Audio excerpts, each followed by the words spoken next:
So let's say 45 is watching the show right now, because he's a avid, fan of the Women Are Worthy show. And he says, okay, you know what, Dr. Montgomery, I'm going to give you $4 million and I want you to fix it or just implement some things when it comes to plant-based. You're a clinician. What would be the 3 things you would do to implement? What I would do is a number of things. One, I'll do some things to change the food environment. So I'll start with the community, like you said, and I personally like to start with people with disease states. So I would choose maybe a number of individuals with disease states like diabetes, maybe heart disease, heart failure, and the like. And then I would create a series of gardens plus restaurants and supermarkets. So really what I would do is start from the procurement of food from the ground up. And so you want to cover the whole spectrum. And then I would get with a nutritionist or a group. Of course, we would look at the food prepared because people eat out a lot. So we would look at preparing natural, healthy plant foods. Then we would create within the grocery store selections of natural, healthy food. So then we would use our food classification system to cover the spectrum from 0 to 6, which is, from raw to cooked plant foods. And we would have certain selections. Then I would design meal plans from the prep food. I design grocery plans that tie into meal plans. And then I would connect all of this to a growing season. So I would have some foods that are seasonal. Okay. Then, of course, there's some foods that are not necessarily seasonal, but we try to procure the best organic foods that are from other parts. So we'll cover non-seasonal and seasonal foods. So the restaurant or the prep side will have a seasonal rotational menu as well as, say, a set rent menu. Then on the grocery side, of course, we would have some seasonal input, but then we'd have, regular foods and things that you would package and so on. So then creating this food procurement environment, then I would get a group of individuals, and then we would commit them to consuming just this food from this environment for a period of a year. And I would try to get maybe anywhere from as few as 1,000 to maybe 5,000 people to do this. It's depending on, what the budget, you mentioned $4 million. So, given the details of the budget, let's say that budget covered, say, 5,000 people consuming food in this, spectrum. And then I would follow their clinical response. I'd look at, the medical data, their activity level, and so on. And so what I would do is show the 2 things that this would do. One, it would be, I would say, reproof of the concept, because the concept has been proven in different ways, but it'd be reproof of the concept, but putting it in the context of, how food can be prepared and selected and created and procured in a natural state, as close to the natural state as possible. Then show how individuals with a chronic ailment can then utilize this approach to eating and then improve their overall health. Now, but the process will consist of the implementation of food. But what we would do is we would track the activity level, the exercise, and the like, just to determine what effects the food has. We would check the mood and so on and so forth. So even though I wouldn't say go and exercise or go and do this, go and do that, I would look and say, okay, what effect is this food having? Are people naturally exercising more because they're feeling better and being nourished?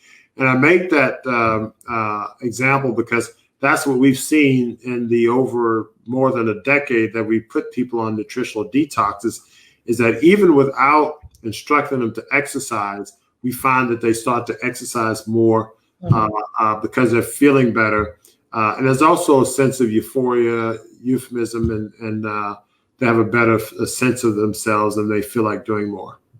And one of the things I would like, it would be great if insurance companies would start paying for meditation, massages, things like that, because we need to have that in order to oneself. So let's ask the real hard questions. Are there any concerns in the medical community with your colleagues, with you talking about plant-based eating?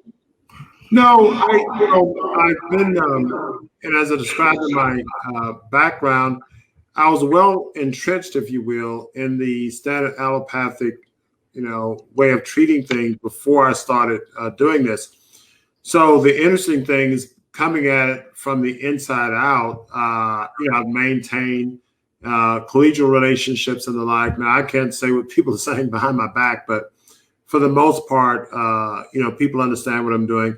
And what we do, and being in the setting where we are, we've been able to publish the clinical effects. So we show things such as, atherosclerotic plaque reversing or diabetes reversing or the like. Then it's hard to refute this, clinical evidence. So that's essentially what, we've done. And that's how we've sort of maintained our standing. And I still do the traditional medical stuff. Everybody doesn't, fully conform to making the proper lifestyle changes.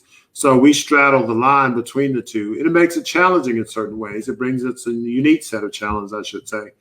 But still of benefit because it allows us to help individuals who are trapped, if you will, in the regimen of pills and procedures, who are trying to, create something different. Because, typically someone who's doing the type of things that we're doing, they don't take insurance and they're practicing outside the realm.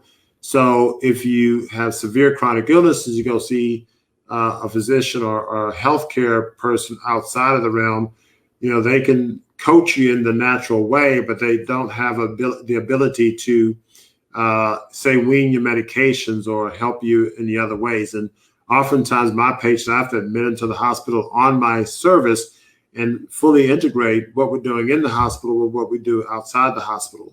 And for patients with advanced diabetes or heart disease or the like, this part is necessary. Even with the cancer, we've had some patients that we're treating with nutritional optimal therapies plus IV nutrients, and we do grounding protocols.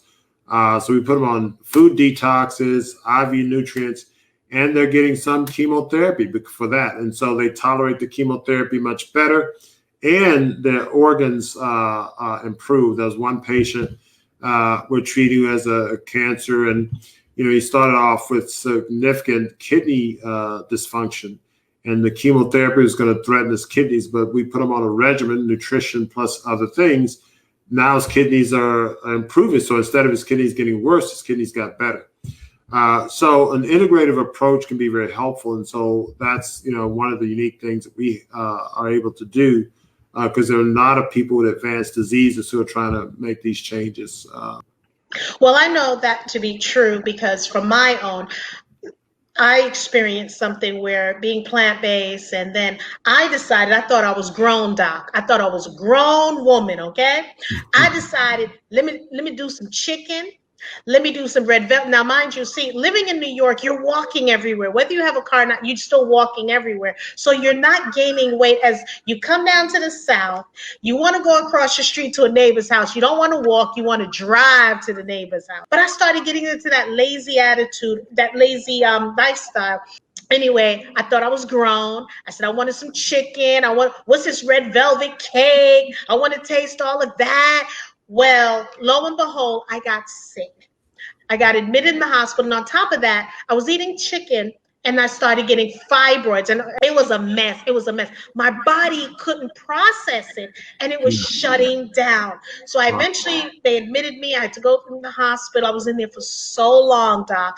And not only when you're in the hospital or the hospital that I was in, I'm talking about everything had the mashed potato without the butter, had so much salt in it. It was disgusting. So my husband had to cook from home, and that's the issue I have with most of these hospitals. You want these people to get better, but you're giving them sodium inflated foods, So with that said, so they're giving me, I'm on medications and everything.